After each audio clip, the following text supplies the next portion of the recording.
Hi, I'm Richard Hara. I'm your host for Social Impact Live, a weekly conversation with members of the Columbia School of Social Work community.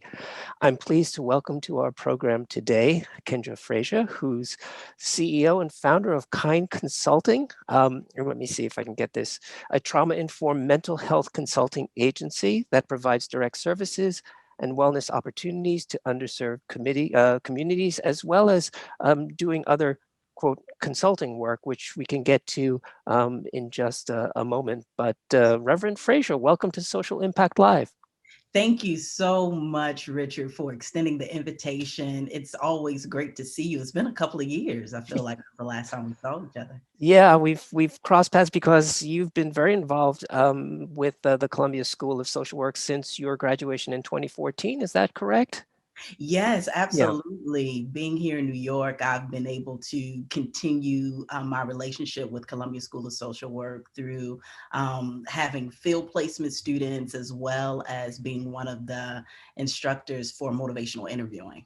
Okay, so let me see if I can bring you back to the beginning of what actually brought you to New York. I know you have you got a divinity degree. Was it from Emory? Is that where you? Yes. Yes. Okay, and then got a social work degree. So did you come to New York first and then decide, oh, I want to go to a school of social work? I mean, how did all of this happen?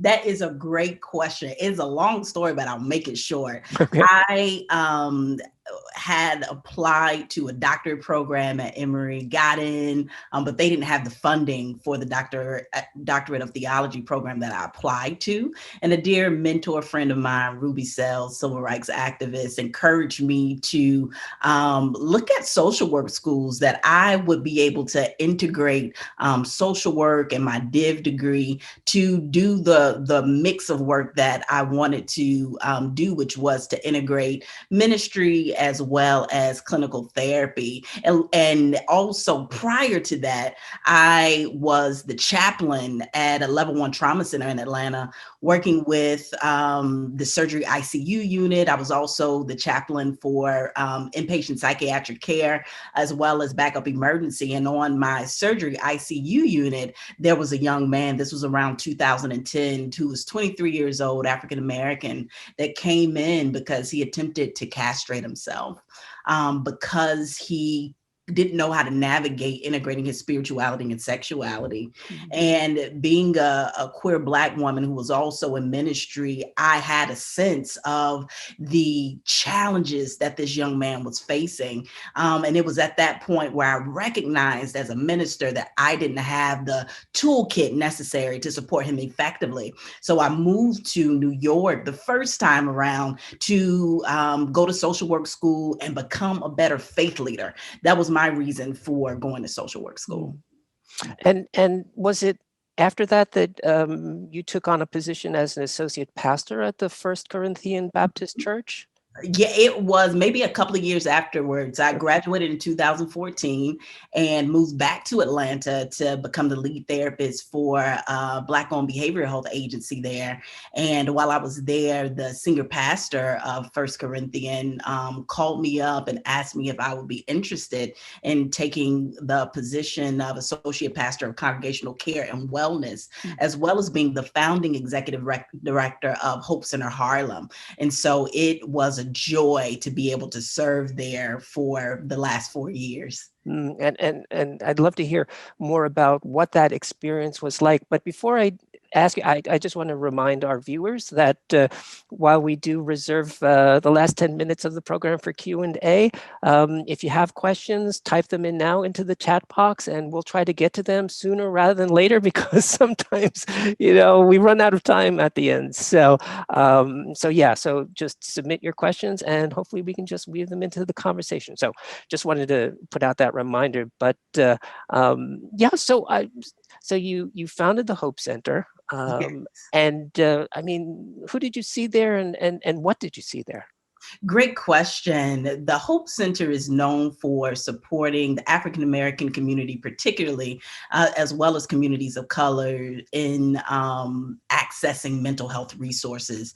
While I was there, we offered up to 10 sessions for free of individual couples and family counseling. And I don't know where you can find that in the city or in the country. It initially, we started out with 5, but we felt like 5 just wasn't enough. Typically around the 5th session is when people start opening up a bit more.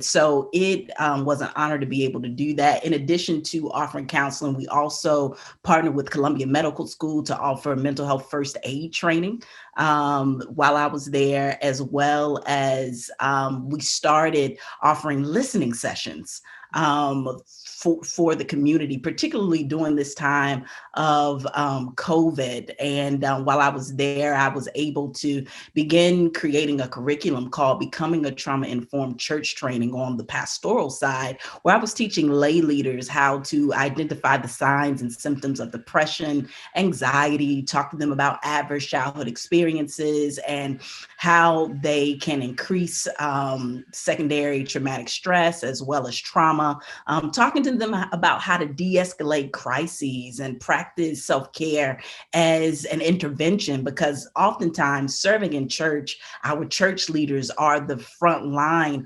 workers for encountering people that may be in crises or that may be experiencing a challenging moment, and they are the first persons to be confronted. So we wanted to really prepare our lay leaders for really supporting people effectively.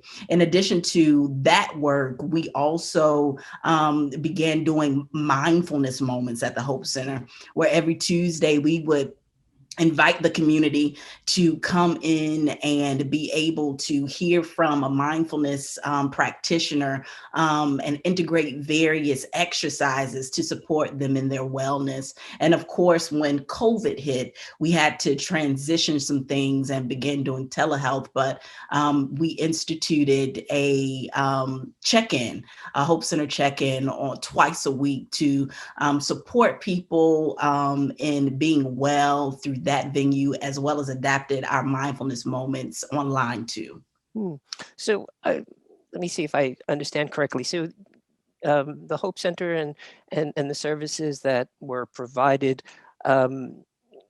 based at a church, were the issues that people brought mainly related to religion and their experience? I think you have a specialty in religious trauma, or were there issues that they were just bringing out of their own experience in the community of Harlem and yeah, so, and not so specialized in the religious area? I wonder just what that work looked like.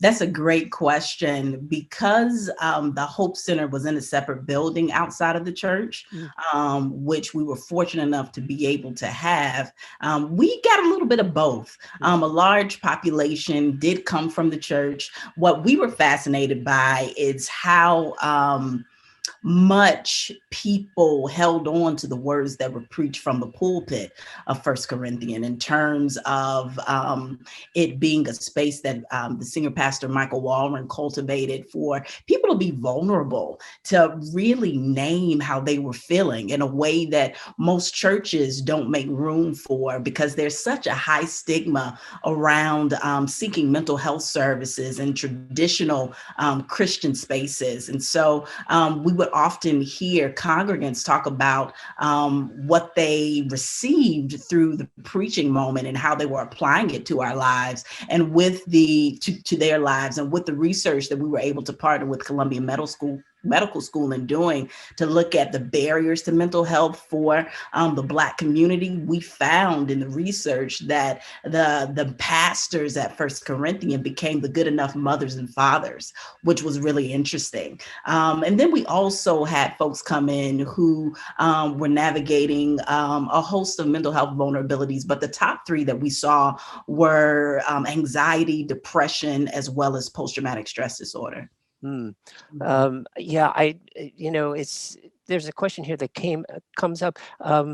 asking how can we get our community to reach out for help. And so, yeah, there's a stigma attached to, sort of mental health services, but that's mitigated by being connected with the church, being able to maybe sort of lean on strengths, right? That come out of the community and your connection with the community. Is that how you felt it worked?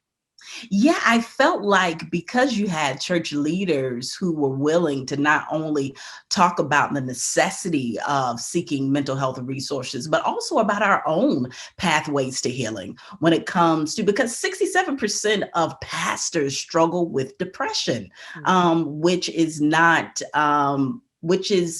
unusual because of all the work that we do to hold space for people, to preach, to eulogize, to marry. We pick up a lot of energy. And I don't think that enough churches do the work to minimize the stigma through how they're preaching, through what they are teaching. And I believe that type of work that Michael Wallen was doing prior to my getting there, and me being there as a mental health practitioner, only supported people in reaching out even more. We never had an issue with trying to market what we were doing. We always kept a wait list of 80 to 90 people, which is a lot of folks having a 3 to 6 month wait. And so I believe that there was something very special about the Hope Center being able to see faith and spirituality as a protective factor and not shying away from it, which I believe social workers, we can have a difficult time really meeting people where they are when they want to talk about how they're making meaning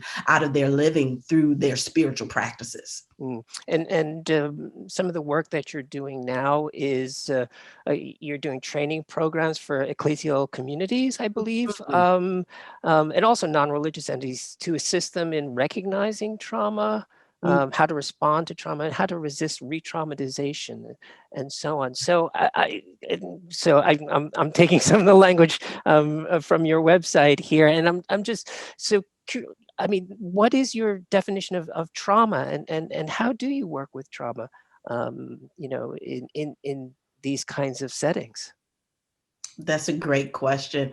My definition of trauma is definitely when someone incurs or experiences an event that is life threatening, that interrupts their emotional regulation, their day to day functioning. And of course, there is definitely the 5 criteria for PTSD, but I believe that people are often experiencing little t traumas, particularly in this season that we're living in, where we had to be sheltered in place for a good bit of time earlier this year, and where the numbers are rising with COVID and people are losing loved ones more and more. And we integrate many modalities from post-induction therapy, which was a training that I was able to have access to for in Arizona for folks who have been impacted or traumatized by caregivers. We do trauma-focused CBT for the young folks that we were able to work with early on. I've been able to do stare and narrative therapy with people. The challenge, I believe, when it comes to being a pastor, having served in the church as a pastor, as well as being a clinician, is that dual relationship that you often have to balance. But those are some of the modalities that we practice, that I practiced while I was at the Hope Center, and what I practice now running Kind Consulting, which is a mental health boutique of sorts. We not only offer therapy, but we also offer customized, as you said, trauma-informed trainings for corporate entities as well as churches, and executive listening sessions as well for corporate entities who want to offer support to employees but don't necessarily want to do therapy. So we are able to offer 30-minute listening sessions where clinicians are simply offering the skill of reflective and active listening. Mm. Yeah, I imagine corporations, they're focused on, the business of making money, right? Not on therapy. And I would assume that, with churches, it's the same thing. That Mhm. I mean, they're attending to people's souls, right? And not sort of thinking in mental health treatment terms and so on. So I'm just curious. I mean, the expression religious trauma. Mhm. Um, I, what is religious trauma? I mean, what about religion can be traumatic, I wonder? That's a great question. Religious trauma syndrome was actually a term coined by Marlene Wynell over 2 decades ago. She is a psychologist out in California, and it has to do with someone who is experiencing a condition of leaving a dogmatic or authoritarian religion and dealing with the damage of indoctrination. She, through her research, has purported that religious trauma syndrome, the symptoms are akin to complex PTSD. And when you think about religious fundamentalism, whether you're talking about Christianity or whether you're talking about Islam or a host of other religions, it can be a very insular community, as well as be very black and white thinking. So it can interrupt one's development if you're in a very fundamentalist, particularly Christian, since that's my context, community where you're not allowed to go to the movies, not allowed to listen to secular music, not allowed to socialize with people outside of your spiritual community, so on and so forth, as well as it can interrupt one's internal locus of control, where you're only relying on what you hear from your spiritual leader, and that's the only thing of value. So those are some of the things that are connected to religious trauma and spiritual abuse. Mm.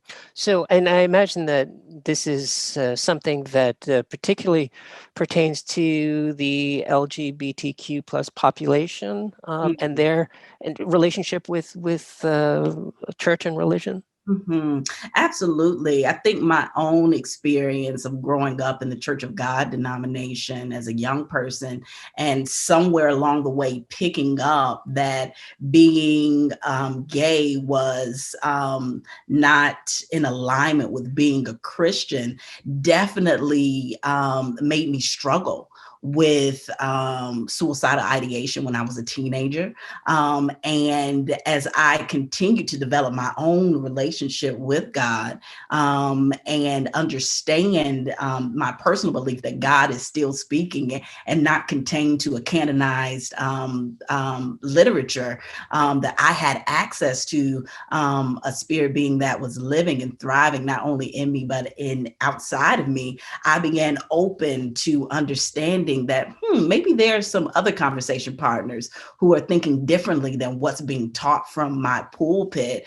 So it's been through my own personal work as well as working with other LGBTQ folks who have experienced religious trauma, as well as the incident that happened in the hospital, that have really informed why I have dedicated my life's work to not only working with African Americans, but working with LGBTQ people specifically. And it's one reason why my film partner and I, Katina Parker, partnered together about 5 years ago to begin working on my first documentary film, A Love Supreme, Black, Queer, and Christian in the South, which features about 8 families who have LGBTQ folks in their family systems who have found ways to love beyond the limits of their prejudices, or are still wrestling with what it means to love their LGBTQ son or daughter, and also still espouse very traditional theology.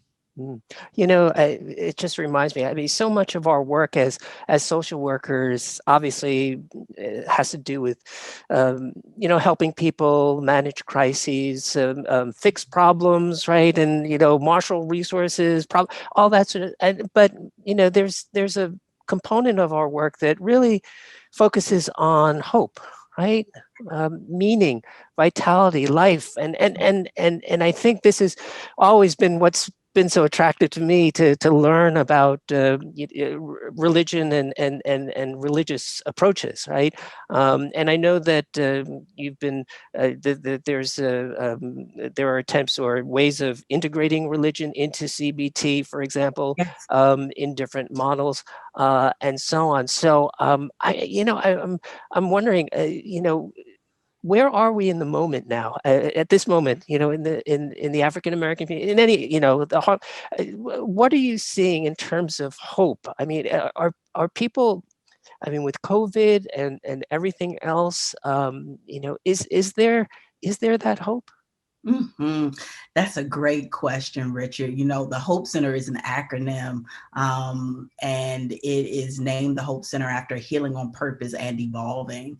And I think that because of this time that we're in and how much we've seen an increase in depression and anxiety, particularly, as well as complicated grief, that people are more intentional about healing on purpose and evolving. And even with kind is a acronym as well that stands for knowing yourself in need of devotion. And I have been able to see folks who are saying, Pastor Kendra, I'm so glad you started this consulting company because I want to work with you. Or I have many people who are reaching out for additional resources to support them. I've been on more panels during this time to talk about how people can inform themselves and stay well mentally as well as spiritually. So I think that because we will most likely see another pandemic in terms of mental health when all of this is said and done, that people are being more active about participating in their own wholeness. Mm. I have a question here, and it relates to COVID. We hear reports that members of the African American community are reluctant to utilize COVID-19 vaccines as they're approved.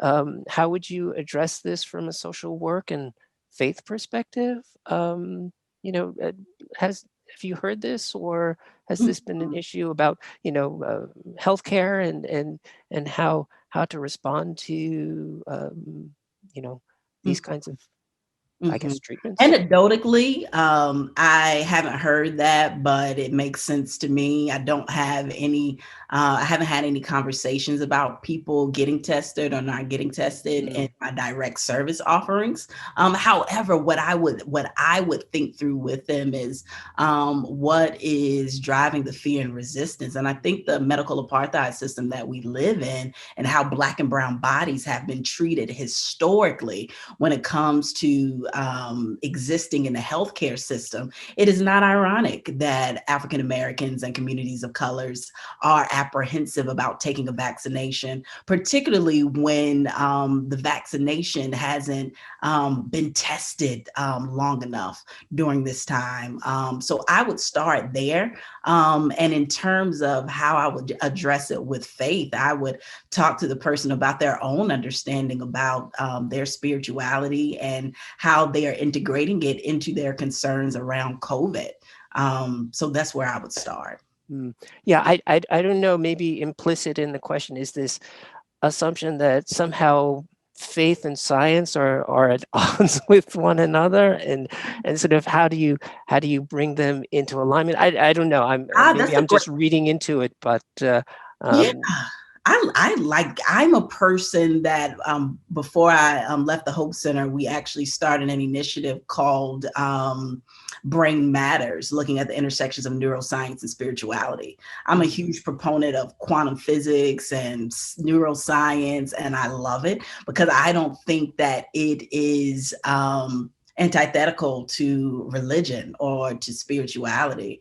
If anything, to me, there's a wonderful connection. I don't know if anyone watches Gaia out there, which I think is the Netflix of spirituality, but they're having these conversations about science and spirituality all the time, mhm. which I think is fascinating. Yeah. So, generally speaking, I mean, let's flip it back on social work. What would you suggest social workers do to better account for and incorporate religion and spirituality into their practice? I mean, going through a standard CSSW social work education. What do we need? What do we need to add? I think that would make our work that much more meaningful and relevant to everyone, but particularly to communities of color.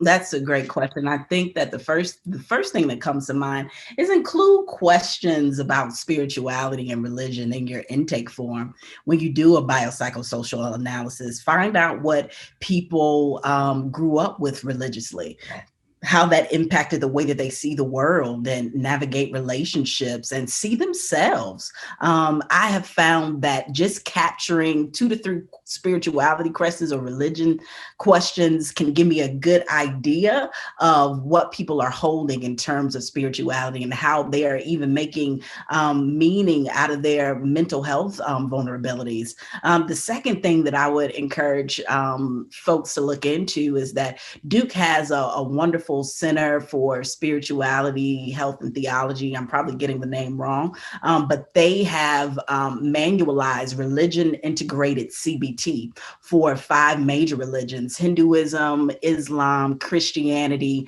Buddhism, as well as Judaism. And those have been helpful and supportive for me as I work with people who do want to be more intentional about integrating spirituality and religion into the clinical moment. All right. So this works for people who want to be more intentional, who have that kind of inclination. Does it work for people who don't? I mean, who don't necessarily? I mean, you want to reach out to everyone, right? For people who don't. Yeah. Yeah, you would only use religion integrated CBT or any other modalities that are connected to spirituality if that's what someone asks for. Ask for. Yeah. Okay, right. So, so we shouldn't necessarily assume that this would be appropriate for everyone, and yeah, and certainly needs to be adapted. But it's wonderful that it can be adapted for Christian, Jewish, Muslim, and Buddhist, Mhm. practitioners. So, so I guess, yeah, there's a question here. Kendra, do you consult with organizations? And if so, what is your area of specialty? So people can appreciate the scope of your work.